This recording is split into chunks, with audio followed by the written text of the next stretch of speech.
Hi, this is Debbie from Lime Doodle Design, and thank you for joining me for Doodling with Debbie.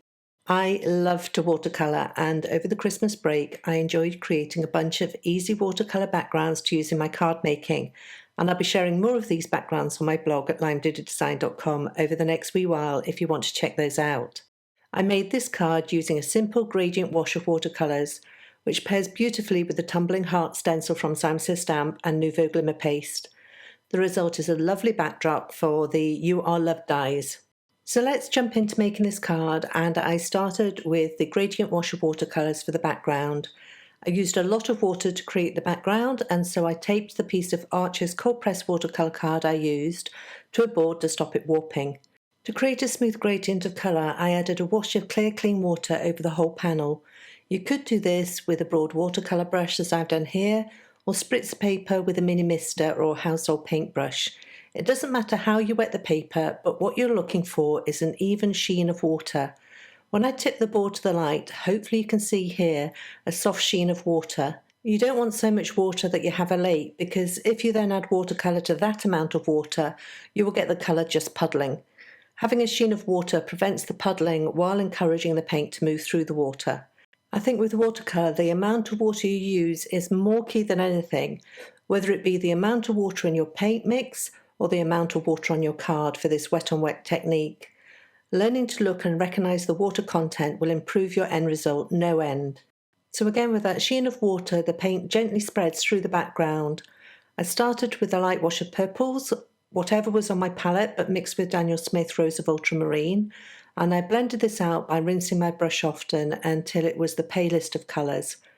I took this purple just about halfway up the card, then from the top down I bought a wash of pale rich yellow, again what was on my palette, and then mixed with Daniel Smith QUINACRIDONE Gold. I brought this down to meet the purple layer, but again washing my brush out as I went so that the junction between the two colours is very pale. And this background was inspired by a winter sky I saw with deep purple hues near the horizon and the warmth of the sky above. With the first layer down and the paper still wet, check for the sheen, and if the paper has started to dry you won't get that lovely blending of colours. But while it's still wet you can go back in and add more depth of colour. I mixed some Lunar Black in with my original purple mix, and as this dries you will see the granulating effect of this paint as the pigment settles into the valleys of the textured watercolour card. Again, I washed this layer out to the palest of colours by rinsing my brush in water bit by bit. Then I added a further yellow layer to the top with more richness of golden hues to the mix. When I first created this card over the holidays, I allowed this layer to dry naturally, but for the speed of creating for a video, I used a heat tool to dry the background, and then while the panel is still taped to the board, I taped the Tumbling Heart stencil over the top. I kept the card on the board as the Nuvo Glimmer paste I swiped through the stencil is also a relatively wet medium, and the board will again keep the card from warping. I spread glimmer paste as if I'm spreading butter on bread by using a Ranger palette knife and a shallow angle to draw the glimmer paste over the stencil, letting the paste settle into the heart-shaped openings. I work the paste backwards and forwards over the stencil until I have the whole area covered and a smooth finish. I then lifted the blue tape holding the stencil in place, and then everyone's favourite part is lifting the stencil to reveal the glittery design. Again, when I first made this card I let the paste dry naturally, but for the video I used a heat tool to speed up the drying process.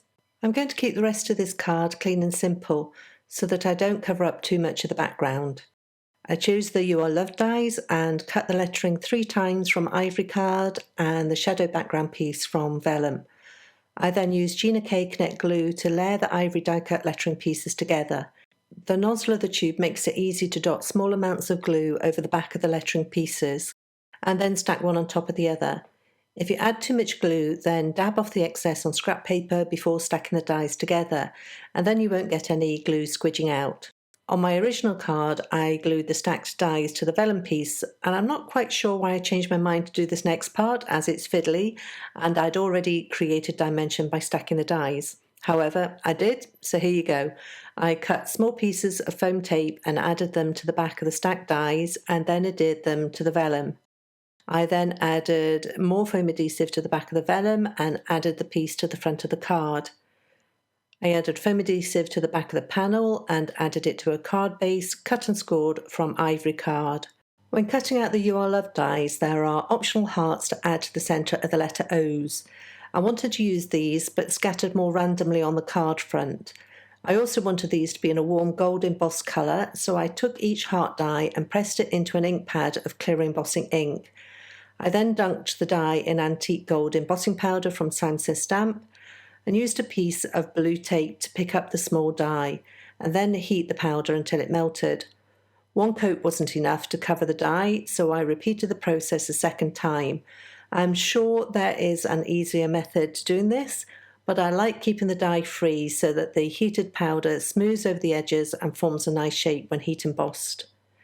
I repeated this process with 3 heart die cuts and then added small pieces of foam adhesive to the back of them and dotted them around the lettering in a triangle formation.